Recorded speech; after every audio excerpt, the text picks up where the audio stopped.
అందరికీ యేసుక్రీస్తు మన శుభవందనాలు తెలియజేసుకుంటాం. మరి ఈరోజు దేవుని వాక్యాన్ని ఆదికాండంతో ప్రారంభించుకోబోతున్నాం. ఆదికాండం ఒక ఉపోద్ఘాతం గురించి తెలుసుకోబోతున్నాం. కొన్ని విషయాలు, ఆరంభ విషయాలు ఏ విధంగా జరిగినాయో దాని గురించి కొన్ని విషయాలు ఈరోజు తెలుసుకోబోతున్నాం. ప్రార్థన చేసుకుందాం. ప్రేమగల జీవగల మా పొందకు తండ్రి, మీ పరిశుద్ధ పాదం పొందనాలు చేస్తున్నాం. మమ్మల్ని పరిశోధించండి, పరీక్షించండి. మీ కాయసమైన మార్గం చూడండి, నిత్య మార్గంలో మనం నడిపించమని ప్రార్థిస్తున్నాం. మన దేశ విదేశీ సంఘాలను సలభ్యంగా కాచుకోకండి. దౌర్జన్యాలు, నేరాలను అరికట్టమని ప్రార్థిస్తున్నాం. ఉగ్రవాదాన్ని, డ్రగ్స్ను అణిచివేయండి. ధనికులను నీ వాక్యం చేత సంధించండి. పాపం గురించి, నీతి గురించి ప్రజల అవగాహన దయచేయండి. నేటి వాక్య అధ్యయన ఆశీర్వాదాలు మాకు మెండుగా ప్రసాదించండి. శత్రు కార్యములు అయిపోయి దూరపరచుకుని యేసునామమున ప్రార్థిస్తున్నాం తండ్రి, ఆమేన్. సోదరి సోదరులారా, మరి ఈరోజు దేవుని యొక్క పరిశుద్ధ లేఖనంలో నుంచి మరి ఆదికాండం గురించి మరి ప్రారంభ విషయాలు ఏదైతే జరిగినాయో మరి దాని గురించి మరి కొన్ని విషయాలు తెలుసుకుంటున్నాం. ఆయనే దేవుని బయలుపరిచిన దేవుని యొక్క కుమారుడు. యేసుక్రీస్తు వాక్యము అనగా మన త్రోవకు వెలుగు. వాక్యం ఎంతో పదునైన ఖడ్గంగా చూస్తుంటున్నాం. కాబట్టి వాక్యము దేవుని బిడ్డలో ప్రతి ఒక్కరిలోనూ సమృద్ధిగా నివసించాలని దేవుని యొక్క చిత్తం. వాక్యము అనగా వాక్యము చిరస్థాయిగా నిలిచి ఉండెను. సజీవమైన శక్తి మన సాధనల ద్వారా వాక్యము రాయబడి ఉంది, ప్రకటించబడి ఉన్నది. ఆయన వాక్యానికి మూలము దేవుడే కదా. పాఠములో మనం బైబిల్ యొక్క విశిష్టత, విశ్లేషణ గురించి మనం పరిశీలనగా చూస్తే బైబిల్లో మనము మానవత్వము దేవుని గొప్పగా ఇచ్చే దేవుని యొక్క బహుమానంగా చూస్తుంటున్నాం. సోదరి సోదరులారా, బైబిల్ చేత ప్రభావితమైన గొప్ప వ్యక్తులు ఎందరో మరి చరిత్రలో మనకు కనిపిస్తారు. సాక్షులుగా మన వ్యక్తిగత విశ్వాసానికి ఎంతో ప్రోత్సాహకరంగా బైబిల్ నందు మనకు ఆదరణ కలిగించేది లభిస్తుంది. జీవితం అనే ఏమిటో మనకు దేవుడు మాట్లాడే నిర్వచనము బైబిల్. లోకయాత్రలో దారి తప్పకుండా నడిపించేదే మ్యాప్ లాంటిదే బైబిల్. కాబట్టి దేవుని యొక్క గ్రంథాన్ని ఆత్మ పరిశీలనతో మనము చదువుకోవాలి. ఈ బైబిల్ ద్వారా మనము అనేక విషయాలు తెలుసుకుంటున్నాం. బైబిల్ మనకు నేర్పే వాక్యం ఉంటుంది. కాబట్టి ఉపదేశించుటకు, జీవితంలో కలిగే దెబ్బలకు, గాయాలకు బైబిల్ సందేశం గొప్ప చికిత్సగా దేవుని వాక్యాన్ని అనుదిన జీవితంలో మరి నడుచుకునే విధానాన్ని, ఇహలోక సమస్యలకు దేవుడు పరలోక పరిష్కారంగా ఇస్తుంటున్నాడు. కాబట్టి దేవుని వాక్యంలో మరి 66 గ్రంథాలుగా చూస్తుంటున్నాం. పరిశుద్ధ పుటం వేయబడిన మేలిమి బంగారుగా ఏ దేశ పౌరులైనా ఈ గ్రంథం ద్వారా జీవితం ఉత్తమ పౌరులుగా అవుతారు అనేది మరి ఖచ్చితంగా మనం చెప్పుకోగలం. కాబట్టి బైబిల్ సందేశాలు పాటిస్తే వారి భవిష్యత్తు మహోజ్వలమైన భవిష్యత్తుగా ఉంటుందని మరి అన్ని వయసుల వారికి తగిన సందేశమే ఈ గ్రంథంలో ఉన్నది. బైబిల్ పూర్తిగా అధ్యయనం చేసిన పూర్తి ప్రయోజనం సిద్ధిస్తుంది. కొందరు దంపతులు విడాకుల కొరకు సిద్ధపడుతున్నారు, కానీ వీరే దేవుని గురించిన వాక్యాన్ని గురించిన అవగాహన ఉంటే మరి వారు ఇటువంటి మరి తప్పులు చేయరని బైబిల్ సెలవిస్తుంది. బైబిల్ యొక్క దేవుని యొక్క బైబిల్ తెలియజేసే ఉంటే సమస్యలకు మరి దాని ద్వారా పరిష్కారం చేసుకునే మార్గాన్ని కూడా దేవుడు కలిగిస్తాడని చూస్తుంటున్నాం. కాబట్టి మనము ఈ లోకము విడవాలి. అంతకన్నా ముందు దేవుడు మార్గములో మన జీవితాలు నడవాలి. మన జీవితాలు ప్రభావితంగా దేవుని యందు విశ్వాసం ద్వారా మనం నడుచుకునాలనేది దేవుడు సెలవిస్తున్నాడు. కాబట్టి న్యాయవాదులకు కావాల్సినది న్యాయవాదులకు మరి న్యాయాధిపతులకు దేవుని యొక్క న్యాయశాస్త్రము కావాలి. ధార్మికులకు దేవుని యొక్క ధర్మశాస్త్రం కావాలి. మన భావ ప్రపంచానికి బైబిలే ప్రభావితము చేయాలి. బైబిల్ మన ప్రవర్తనను, నియమాలను మరి బైబిల్ మన ప్రవక్త నియమాలను మాతృక బైబిల్లోనిది చూస్తుంటున్నాం. కాబట్టి దృశ్యాలు, సాదృశ్యాలు తూర్పు దేశాలకు సంబంధించినది. కాబట్టి అన్ని దేశాలకు సంబంధించినట్టు ఈ బైబిల్లోని ఆత్మిక మరి నేర్పుతుంది. కాబట్టి పరిశుద్ధాత్మ ద్వారా బైబిల్ అన్ని దేశాలకు, సంస్కృతులకు మరి మరి ఆయా భాషలు మాట్లాడే వారికి ఇది బైబిల్లోని అనేక విషయాలు మన హృదయాలను కదిలిస్తుంది. కాబట్టి ప్రేమ భాషలో మాట్లాడుతుంది. కాబట్టి బైబిల్ రాజసౌధంలో ఉన్న బైబిల్ రాజుతో మాట్లాడి నీవు దేవుని సామంతుడవు అంటుంది. పేద రైతు ఇంటిలో బైబిల్ అతనితో మాట్లాడి నీవు దేవుని బిడ్డవు అంటుంది. దేవుని వాక్యము విత్తనము ఏ భూమిలోనైనా పండుతుందని చెప్తుంది. కాబట్టి దేవుని మరి చిన్నపిల్లలకు బైబిల్ కథలు మరి ఎంతో ఆప్యాయంగా వింటారు. అదే విధంగా వృద్ధులుగా దాన్ని ధ్యానిస్తారని చూస్తుంటున్నాం. కాబట్టి సోదరులారా, మరి బైబిల్ మరి శాంతి సందేశాన్ని ప్రకటిస్తుంది. ఉపదేశమును మరి క్షేమస్థితిని నిర్దేశిస్తుంది. కాబట్టి బైబిల్ సందేశము చీకటి వెలుగు రేఖ చూపిస్తుంది. దేవుని ప్రేమ లేక బైబిల్ ఎడారిలో నీటి బుగ్గగా సేదతిది. బైబిల్ వాకు ప్రేమ, స్నేహము, సానుభవము, ప్రతి జ్ఞాపకము, నిర్వాహకము మరి ప్రకటిస్తుంది. ఇందులోని అనేక రకములైన స్మృతులు కలబోసి ఉన్నాయి. దేవుని ప్రేమించేవారు దేవుని వాక్యాన్ని ప్రేమిస్తారు. అందులోని ప్రతి మాటను ప్రేమిస్తారు. దేవుని వాక్యము భావనలను వినిపించే చోట మధురమైన పరిమళాలు ఉభాలిస్తున్నట్టు చూస్తుంటున్నాం. సోదరులారా, మరి గ్రంథంలోని రచనలు మరి చూసినట్లయితే మరి గొప్ప విశ్లేషణగా, ఆత్మపూర్ణుడుగా రచయిత దేవుని జతపానివాడుగా ఉన్నాడు. కాబట్టి మరి 150 సంవత్సరాలు మరి 150 సంవత్సరాల్లో మరి వ్యాధుల్లో మరి 40 మంది మరి రచయితల ద్వారా వివిధ ప్రాంతాల నుండి చెందిన వారు దేవుని రాయించాడు. కాబట్టి ఈ రచయితలు మరి ఒకరికి ఒకరు తెలుసుకున్నవారు కాదు. కాబట్టి మరి ఎక్కడో మరి ఉన్న వీరిని దేవుడు వారి ద్వారా దేవుడు రాయించాడు. అందుకే బైబిల్ మాటల్లో ఎక్కడ యాఘాతం కనిపించదు. ఇంతకీ మరి ఏ వాక్యము గల మరి ఏకవాక్యము గల గ్రంథంలోని మరో ఒకటి చెప్తుంది. కాబట్టి గ్రంథం మరొకటి లోకంలోని ఎక్కడా కనిపించదు. దేవుని యొక్క పరిశుద్ధము మరి దాని అర్థాన్ని చెప్పినట్టు ఏ గ్రంథముడుక చెప్పలేదు. కాబట్టి సోదరులారా, బైబిల్ మన జీవితాలను మరి వెలిగించి అనేక జీవితాలను మార్పు చెందించేదిగా ఉంటుందని బైబిల్ మనకు తెలియజేస్తుంటుంది. కాబట్టి బైబిల్ వాక్యంలో మరి ఎక్కడ లోపం లేదు. మరి ఎడారిలో మరి ఉన్న వారికి మరి చూపించేది మరి ఆయన మనుషులు కాబట్టి ఏవో తప్పులు చేశారు.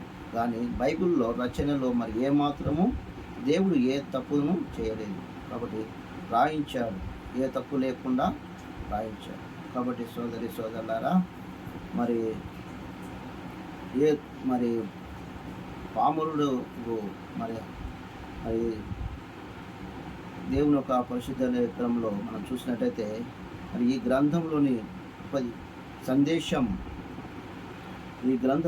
సందేశము లూకా లాంటి భాషావేత్తలకును మరి పేతురు లాంటి పామరులకును తమదైన శైలిలో రాసిన గ్రంథం. ఇందులో ఉన్నాయి పరిశుద్ధాత్మ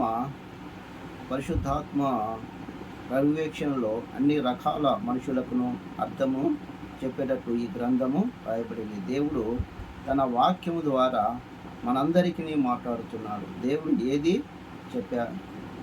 చెప్పానో దానితో మాట్లాడాడు. కాబట్టి దేవుడు ఏది చెప్పానో ఎప్పుడు చెప్పానా వాక్యంలోనే తప్ప రాయించినాడు. కాబట్టి దేవుని వాక్యములోనిదే దేవుడు తన ప్రజలకు రాయించి సరైన విధంగా ప్రజలకు మరి అర్థంలో చెప్పాడని మనము గ్రహించుకోగలము. కాబట్టి సోదరులారా, దేవుని యొక్క పరిశుద్ధ లేఖనములో మనం చూసినట్టయితే ఆది కాండంలో ఆదియందు వాక్యము అని. కాబట్టి ఆ వాక్యమే మనల్ని మాట్లాడుతుంది, ఆ వాక్యమే మనల్ని నడిపిస్తుందని చూస్తున్నాం. మాట్లాడినట్లు ఆయన వాక్యము ధ్వని ద్వారా పాత నిబంధనలో క్రీస్తు, కొత్త నిబంధనలో మరి యేసు క్రీస్తు పుస్తకం, పాత నిబంధనలో యెహోవా కార్యములు, మరి కొత్త నిబంధనలో మరి చూసినట్టయితే యెహోవా కార్యములు, సువార్తలు, యేసుక్రీస్తు కార్యములు, అపోస్తుల కార్యములు నుండి పరిశుద్ధాత్మ కార్యములు ఈ బైబిల్ గ్రంథము ముందు పొందుపరచబడి ఉన్నది. శత్రువులు ఈ గ్రంథాన్ని నాశనము చేయాలని చూశారు, కానీ శత్రువులు ఈ గ్రంథాన్ని నాశనం చేయాలని చూసిన వారే నాశనం అయిపోయారు. కాబట్టి చాలా మరి ఆనాడు ఎందరో దీన్ని నాశనం చేయాలని చూశారు. కాబట్టి మరి దేవుడు ఈ గ్రంథాన్ని మరి కాపాడాడు. భూగర్భంలో నుండి తవ్వకాలలో బయటపడిన మరి అనేకమైన చారిత్రకమైనవి మరి దేవుని గ్రంథము పరిశోధనల వల్ల రుజువు పడుతుంది. కాబట్టి మరి దేవుని గ్రంథము పరిశోధనలు వల్ల రుజువు పడుతుంది. ప్రవచనములు తూచా తప్పకుండా నెరవేరుతున్నాయి. ఇది విశ్వాసికి మరి విశ్వాసానికి దైవ గ్రంథము రుజువు అవుతుంది. కొన్ని ప్రవచనాలు అప్పటి నుండి నెరవేరుకుని ఎంతో కాలానికి మరి కొన్ని నెరవేరినాయి. కాబట్టి దేవుడు తన ప్రియబిడ్డల ద్వారా కొన్ని ప్రవచనాలు, కొంతకాలానికి కొన్ని ప్రవచనాలు నెరవేరినట్టు చూస్తున్నాం. కాబట్టి ప్రభు ఈ గ్రంథాన్ని అంతటిలో కథానాయకుడిగా మరి యేసుక్రీస్తు పుట్టకను గురించి కూడా రాయబడి ఉన్నది. కాబట్టి సోదరులారా, ప్రభు అయిన యేసుక్రీస్తు గ్రంథం మనకి మరి గ్రంథంలో చూస్తుంటున్నాం. కాబట్టి పరిశుద్ధ లేఖనాన్ని క్రీస్తు పుట్టకను గురించి ప్రవచనాలు బైబిల్లో ప్రత్యేకంగా ఆకర్షణ ఉన్నాయి. కాబట్టి బైబిల్ సందేశం ఆత్మకు మరి ఎంతో మరి మనకు ఆకర్షణగా ఉంటాయి. బైబిల్ సందేశాలు ఆత్మలకు శక్తి గలదై అనేక మందిని జీవితాలను ప్రవర్తనను చెందినవి. బైబిల్ మనం ఏమీ సమర్థించనక్కర్లేదు, కానీ బైబిలే సందేశము మరి బైబిల్ సందేశం ద్వారా ఉన్నది, ప్రకటించబడుతున్నది. మనము పని మరి జ్ఞాపకము చేసుకోండి. దేవుని ఆత్మ ఎల్లప్పుడూ దేవుని వాక్యాన్ని అనుసరించి మరి వాక్యాన్ని మనము అనుసరించినట్లయితే మరి పని చేయవాడు ప్రత్యక్ష ప్రేరేపణ, వెలిగింపు, వాక్యము అనే విధానాల ద్వారా దేవుని వాక్యం మన హృదయాలలో ప్రవేశించి దేవుని చిత్తమును నెరవేరుస్తుంది. దేవుని వాక్యము విశ్లేషాత్మకంగా ఆత్మ నింపుదలగా నడుపుదల లేనిదే సరిగా వివరించలేము. కాబట్టి బైబిల్ మరి మనకు దేవుని సందేశాన్ని సూటిగా తేటగా అందిస్తుంది. కాబట్టి మరి గ్రంథాన్ని శ్రద్ధగా భయభక్తులతో అధ్యయనం చేసిన వారు ఇది అనుసరించ మరి బద్ధులమై ఉంటామని బైబిల్ మనకు సెలవిస్తుంది. కాబట్టి ఎల్లప్పుడూ విధేయులమై ఉండాలని, ప్రాకృత సంబంధముగా ఆధ్యాత్మిక విషయాల్లో అర్థం కావు. కాబట్టి ఆత్మ సంబంధములకు మాత్రమే మరి వీటిని తేటగా మరి అర్థమవుతుంది. కాబట్టి మరి పరిశుద్ధాత్మ మనకు బోధిస్తేనే తప్ప ఇవి మనకు మరి అర్థం కాదని చెప్తుంది. కాబట్టి దేవుని వాక్యమును నెమరు వేయడమే ధ్యానించడము. బైబిల్ గ్రంథంలో మానవ ఆధ్యాత్మిక పరిమాణం ఉంది. అందుకే దీన్ని ఎవరును రూపుమాపలేకపోయారు. బైబిల్ నాశనం చేయాలనుకున్న వారు మరి వారే నాశనం అయిపోయినట్టు చూసుకుంటున్నాం. కాబట్టి సోదరులారా, మరి దీనిని ఎవరు రూపుమాపలేకపోయారు. కాబట్టి బైబిల్ మన జీవితాలను వెలిగిస్తుంది, మనల్ని నడిపిస్తుంది. కాబట్టి బైబిల్ గ్రంథం చేత ప్రభావితమైన రుజువులు మరి ఉన్నాయి. కాబట్టి సోదరులారా, దేవుడు మరి తన బిడ్డల ద్వారా ఈ బైబిల్ ద్వారా మనతో మాట్లాడకపోతున్నారు. కాబట్టి దేవుని యొక్క బైబిల్ ఎల్లప్పుడూ విధేయతమై మనం నడుచుకున్నాలని దేవుడు కోరుతున్నాడు. కాబట్టి మరి దేవుని యొక్క దేవుడు మన జీవితాలను మరి వెలిగించాలని దేవుడు కోరుతున్నాడు. బైబిల్ మన పరిశుద్ధాత్మ మనల్ని బోధించాలని చూస్తుంది. ఆయనే మనల్ని సర్వసత్యంలోకి నడిపించి దేవుని వాక్యము నెమరు వేయడమే ధ్యానించడము. గ్రంథములో మన ఆధ్యాత్మిక విషయాల గురించి తెలియజేస్తుంది. కాబట్టి సోదరులారా, దేవుని వాక్యము మరి చారిత్రకంగా నిలిచి ఉంది. రోమా రాజ్య నేతలు ఎందరో వ్యతిరేకించారు, కానీ క్రీస్తు శకం 303లో మరి చక్రవర్తి మరి బైబిల్ను ద్వేషించి తాను నాశనం చేసినట్టు చూస్తుంటున్నాం. ఆ తర్వాత లాస్టాన్ చక్రవర్తి వచ్చి ఎవరికాడైనా బైబిల్ ఉందా, 24 గంటల్లో మరి 50 బైబిల్లో వచ్చినట్టు చూస్తుంటున్నాం. కాబట్టి బైబిల్లో నాశనం చేయాలనుకున్న వారే నాశనమైపోయినట్టు చూస్తుంటున్నాం. కాబట్టి చారిత్రక రుజువులు ఉంది. బైబిల్ ప్రవచనంలో నిర్ధారమైనవి, యథార్థమైనవి, నమ్మదగినవి. యేసు గురించి మరి గ్రంథంలో 41వ అధ్యాయంలో మరి దేవుని వాక్యము చూసుకుంటున్నాం. కాబట్టి వచనము ఇదొక మరి సవాలుగా చూస్తున్నాం. వాటి విషయాలన్నీ మరి ఎదుట తెలియజేయబడుతున్నది. మరి దేవుని యొక్క పరిశోధన దేవుడు మరి ఆయనే రెండవ రాకడలో మనకు మరి నెరవేరుచున్నవని, మరి కన్యక గర్భవతి అయి మరి కుమారుడు ఇమ్మానుయేలు అని పేరు పెడతాడని మరి ఆయన స్వకీయులే మరి ఆయన విసర్జించారు. బాప్తిస్మకుడైన యోహాను ఆయనను ఆగమన దూతగా వచ్చాడు.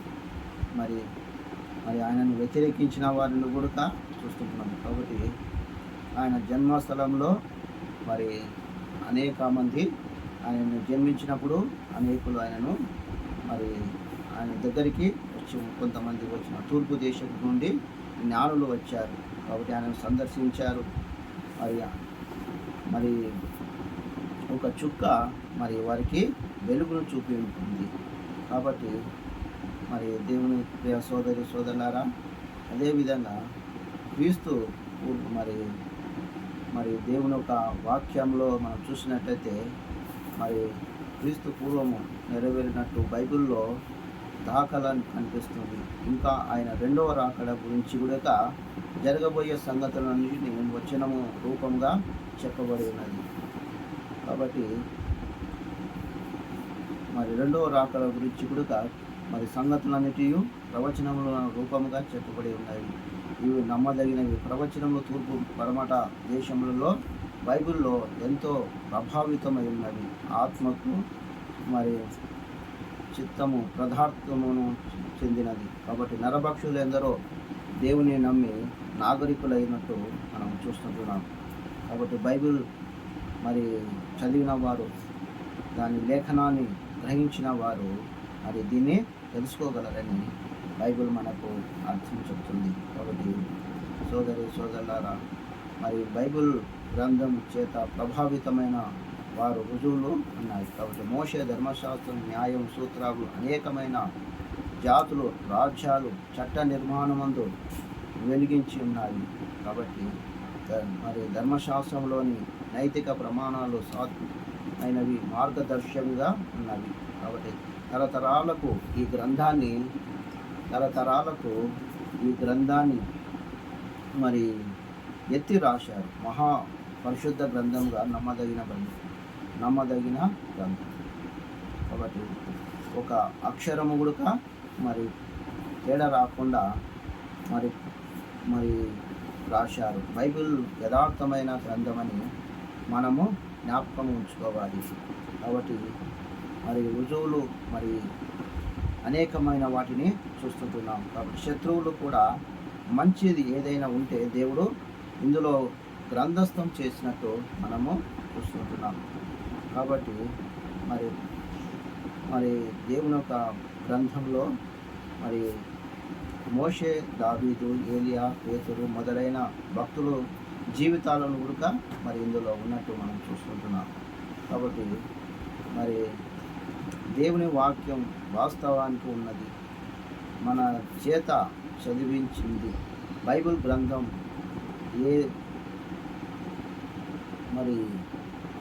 మరి దేవుని వాక్యము మన చేత చదివించింది. బైబిల్ గ్రంథం ఏ మానవుడును మరి చరిత్రను రాయజాలడు అని మనము తెలుసుకోవాలి. కాబట్టి దేవుడు ఈ గ్రంథాన్ని దేవుని పరిశుద్ధాత్మ ద్వారానే మనము ఈ గ్రంథంలో ఆత్మ చేత ప్రేరేపించబడిన వారి మరి బైబిల్ చదివి వారు విని ఎంతో గొప్ప భాగ్యాన్ని కోల్పోతున్నారు. అంటే దేవుని వాక్యాన్ని చదివిన వారు ఎంతో గొప్ప భాగ్యాన్ని కోల్పోయినట్లు మనము చూసుకుంటున్నాం. కాబట్టి మరి ఒక గ్రంథము, ఈ బైబిల్ గ్రంథము ప్రతి ఒక్కరును స్వతంత్రించుకోవలసిన ఆస్తి. బైబిల్ నీవు మరి చదవకపోతే మరి ఎంతో గొప్ప భాగ్యాన్ని కోల్పోయినామని చూసుకుంటున్నాం. కాబట్టి ఒక పదార్థ విజ్ఞానవేత్త మైకల్ ఫారడే అన్నారు, ఎంత గొప్ప దైవ గ్రంథం ఉండగా మనం దేనికోసమో వెతుకుతున్నామని. కాబట్టి మరి దేవుని యొక్క మాటల్లో మనము చిన్న జీవితము సంతోషంగా జీవించాలి. మనము బాధల్లో ఉండకుండా మనము సంతోషంగా ఉండాలి. ఎవరి కోసమో కాదు, మన కోసం కాదు, అందరి కోసము మనం బ్రతకాలి. కాబట్టి సోదరులారా, మనము అందరి కొరకు బ్రతికేయడానికి దేవుడు మనకు సహాయం చేయను కాక. కాబట్టి ఈ విధంగా మనకు ఈ గ్రంథం ద్వారా అనేక విషయాలు, ఆధ్యాత్మిక విషయాలు తెలుసుకున్నట్లు దేవుడు మనకు సహాయం చేయను కాక. ప్రార్థన చేసుకుందాం. ప్రేమగల జీవగల మా గొప్ప తండ్రి, నాయన మరి కొన్ని మాటలు పిల్లలకు తెలియజేసినాం. మరి బైబిల్ ఒక ఆరంభ విషయాలు మరి ఏ విధంగా మీరు రాయించారో మరి కొన్ని ప్రభావ మీరు దైవికమైన మాటలు వినిపించిన కానీ వారిని రక్షించుకొని వారి చెందించమని, శత్రు కార్యములు అయిపచ్చి దూరపరచమని నీకే మహిమ ఘనత ప్రభావిస్తూ యేసయ్య నామమున ప్రార్థిస్తున్నాం తండ్రి. మన తండ్రి యొక్క ప్రేమ, పరిశుద్ధాత్మ సహవాసం ఇప్పుడు ఎల్లప్పుడూ సదాకాలం తోడేయును గాక. ఆమేన్.